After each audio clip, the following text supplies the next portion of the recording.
अस्सलामुअलैकुम वरहमतुल्लाहि वबरकातुहू। तमाम स्टूडेंट्स को मुबीन अहमद ट्यूटोरियल चैनल में खुश आमदीद। Class 10 physics unit number 10 numerical number 6 simple harmonic motion and wave, ये चैप्टर का नाम है। नई लेटेस्ट जो बुक है 2021 एडिशन, उसमें क्वेश्चन नंबर जो नई बुक है उसके सॉल्यूशंस जो हैं हम न्यूमेरिकल के यहाँ पर पेश कर रहे हैं एक्सरसाइज में, जिसमें हमने कॉन्सेप्चुअल क्वेश्चंस के सॉल्यूशन अपलोड कर दिए और साथ में जो न्यूमेरिकल प्रॉब्लम्स हैं 5 वो अपलोड कर चुके। अब ये छठा क्वेश्चन, छठा न्यूमेरिकल प्रॉब्लम वो ये है। अब वुडन बार ये है रिपल टैंक के हवाले से। आपने रिपल टैंक की थ्योरी यकीनन स्टूडेंट्स ने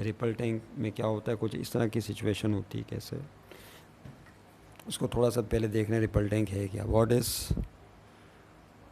रिपल टैंक? रिपल टैंक एक डिवाइस होती है जिसमें हम वेव कैरेक्टरिस्टिक को स्टडी करते हैं।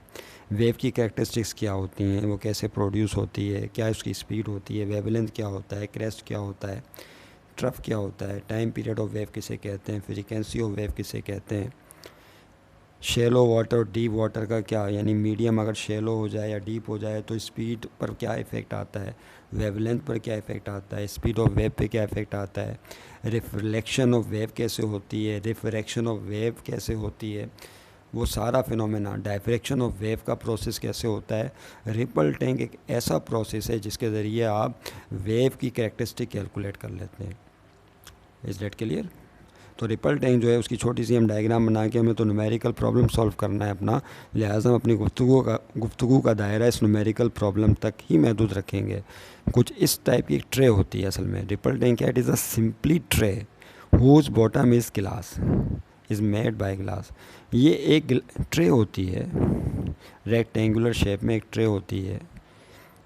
आपने डिश देखी है, डिश घरों में जो इस्तेमाल की जाती है, वो केबल वाली डिश नहीं, बिरयानी और वो कौरमा जिसमें डाला जाता है ना, वाली डिश। समझ गए बात को? कुछ इस टाइप का मामला होता है।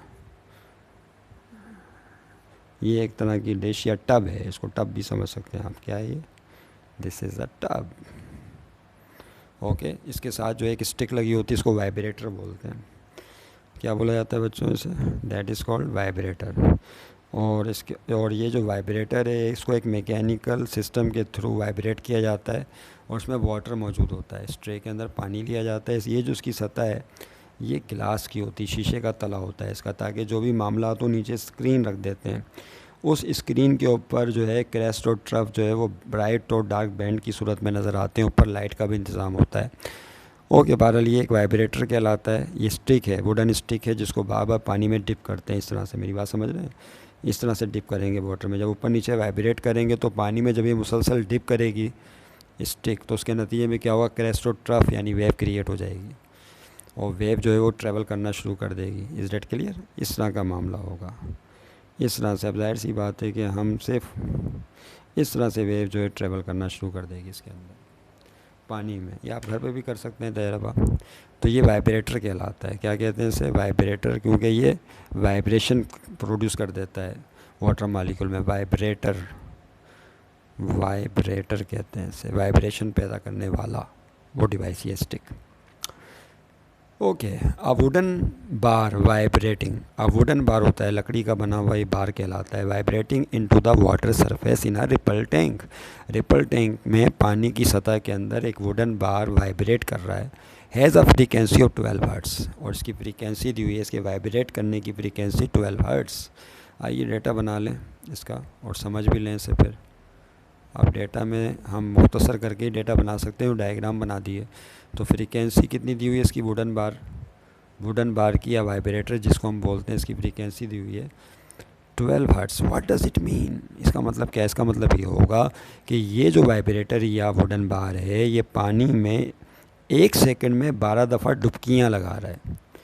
1 सेकंड में कितनी डुबकियाँ लगा रहा है, कितने डिप ले रहा है? 12, क्योंकि 1 सेकंड में वाइब्रेशंस की तादाद को फ्रीक्वेंसी कहते हैं। तो 1 सेकंड में 12 दफ़ा उछल कूद कर रहा है, यूँ समझ लें आसान अल्फाज में। तो ये इसकी frequency they the 12 hertz. Okay, the resulting wave has a wavelength of 3 centimetre. उसके नतीजे में जो वेव पैदा हुई पानी में, वेव, उसका जो वेवलेंथ है, वेवलेंथ बच्चों किसे कहते हैं? एक क्रेस्ट और एक ट्रफ का दरमियानी फासला, दिस इज़ कॉल्ड वेवलेंथ, और इसको लेमडा की अलामत से शो करते हैं। पहले भी बताया था आपको पिछले न्यूमेरिकल में। तो वेवलेंथ को लैम्डा की अलामत से शो किया जाता है। ये उल्टा वाई क्रीक लेटर है। 3 सेंटीमीटर क्या है, 3 सेंटीमीटर वेवलेंथ दे दिया, तो इसको मीटर में तब्दील करना पड़ेगा। ऐसा इस सिस्टम में न्यूमेरिकल सॉल्व किया जाता है। तो सेंटीमीटर को मीटर में तब्दील करने के लिए 100 से डिवाइड करते हैं, सब अच्छी तरह जानते हैं।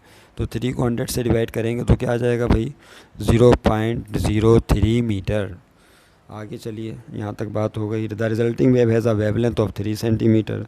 What is the speed of the wave, बताइए वेव की स्पीड क्या होगी। ये स्पीड को किससे शो करते हैं, वी से। स्पीड ऑफ वेव बतानी है, कितनी रफ्तार से वेव इसमें मूव करेगी, उसकी स्पीड क्या होगी। ओके, आपको पता है जब सुनामी आया था जापान में, बताते ये हैं कि जापान में जो सुनामी आया जिसने बहुत नुकसान पहुंचाया था जापान के कंट्री को, उसकी जो स्पीड थी, जो लहर या वेव पैदा हुई थी, उसकी स्पीड एक फोकर तैयारे की स्पीड से भी ज़्यादा थी। अब तैयारा यानी प्लेन, जो हवाई जहाज़ होता है, उससे भी उसकी स्पीड ज़्यादा थी। यही वजह है कि उसका मोमेंटम इतना हायर हो गया था कि उसने रास्ते में आने वाली चीज़ों को वॉश्ड अवे करना शुरू कर दिया था। अल्लाह ताला महफूज रखे इस तरह के अज़ाबों से लोगों को और मुल्कों को। v is equal to question mark, speed बतानी है कि स्पीड क्या होगी इसकी। तो देखिए स्पीड कैसे निकालेंगे, सॉल्यूशन की अब हेडिंग आएगी एज वी नोटेड। अगर आप ये जुमला लिख लेंगे तो ज़रा अच्छा लगेगा, एज वी नोटेड। जैसा कि हम जानते हैं कि स्पीड ऑफ वेव का फार्मूला ये होता है लैम्डा एफ, याद आ गया, वेवलेंथ इनटू फ्रीक्वेंसी। किसी वेव के वेवलेंथ को उसकी फ्रीक्वेंसी से मल्टीप्लाई कर दें तो हासिल हो जाती है उसकी स्पीड। तो v is equal to wavelength कितना है बच्चों, वेवलेंथ है 0.03 metre multiply by frequency is 12 hertz. ओ, यहाँ रुकना पड़ेगा। ये फ्रीक्वेंसी वेव, ये बताइए जो हम स्पीड निकाल रहे हैं किसकी निकाल रहे हैं, वेव की। यस, वेव की स्पीड निकाल रहे हैं, किसकी, हम तो वेव की स्पीड निकाल रहे हैं। तो यहाँ वेवलेंथ किसका आना चाहिए, वेव का आना चाहिए, तो वेव का वेवलेंथ आ गया। फ्रीक्वेंसी किसकी आनी चाहिए, तो फ्रीक्वेंसी भी वेव की आनी चाहिए।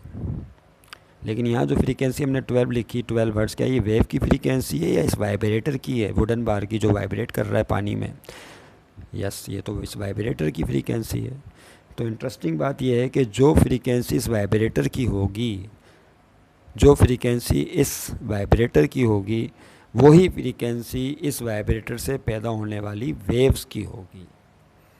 अगर ये 1 सेकंड में 12 दफ़ा उछल कूद कर रहा है तो इसका मतलब ये होगा कि 1 सेकंड में 12 वेवलेंथ किसी पॉइंट से पास हो जाएंगे। अगर ये 1 सेकंड में इसकी फ्रीक्वेंसी 10 है तो इसका मतलब 1 सेकंड में 10 वेव्स पास हो जाएंगी, क्योंकि हर एक दफ़ा डुबकी लगाने पर एक वेव क्रिएट होगी, एक वेवलेंथ क्रिएट होगा। तो अगर 1 सेकंड में 12 हर्ट्ज़ इसकी फ्रीक्वेंसी है, 1 सेकंड में 12 दफ़ा ये वाइब्रेट हो रहा है, तो इसका मतलब है 12 वेव्स पैदा हो जाएंगी 1 सेकंड में। तो जो फ्रीक्वेंसी इस वाइब्रेटर की होगी, वुडन बार की, वही फ्रीक्वेंसी वेव की भी होगी।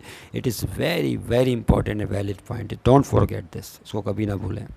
क्यों, क्योंकि वेव जो प्रोड्यूस हो रही है उसका रीज़न कौन है, वेव खुद ब खुद पानी में पैदा नहीं हो रही, जस्ट बिकॉज ऑफ वाइब्रेटर पैदा हो रही। इसको प्रोड्यूस करने का जिम्मेदारी किसकी है, वाइब्रेटर की है, वुडन बार की है। अगर वुडन बार इसमें वाइब्रेट नहीं करता तो वेव भी क्रिएट नहीं होती। यही वजह है कि जिस फ्रीक्वेंसी के साथ वाइब्रेटर वाइब्रेट कर रहा है उसी फ्रीक्वेंसी के साथ वेव जनरेट होगी। जो टाइम पीरियड वाइब्रेटर का है, यानी एक वाइब्रेशन के लिए जो ये टाइम ले रहा है, वही टाइम पीरियड इस वेव का होगा, यानी उतने ही टाइम में एक वेवलेंथ किसी पॉइंट से पास हो जाएगा। तो जो मामला वाइब्रेटर का होगा वैसे ही मामला वेव का होगा, याद रखिएगा, क्योंकि wave depends upon the vibrator. Is that clear.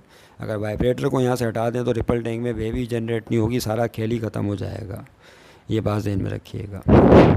आइए इसको मल्टीप्लाई करें तो देखिए क्या होगा बच्चों, 0.03 कैलकुलेटर अगर नज़र नहीं आ रहा, मल्टीप्लाई 12, तो आप कैलकुलेटर की स्क्रीन देख लें, वो दिख रही होगी, तो ये आ जाएगा 9/25। SD में कर लें तो 0.36, तो स्पीड ऑफ वेव आ जाएगी 0.36 यूनिट। पता नहीं, तो आप जानते ही हैं स्पीड का यूनिट होता है मीटर पर सेकंड। तो रिक्वायर्ड स्पीड ऑफ वेव क्या आ गई, रिक्वायर्ड, नज़र आ रहा है, यस आ रहा है, रिक्वायर्ड स्पीड ऑफ वेव।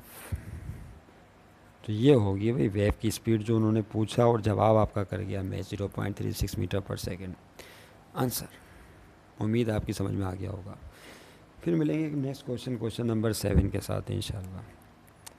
तब तक के लिए खुदा हाफिज़। अपनी दुआओं में बहुत बहुत याद रखिएगा। खुदा हाफिज़।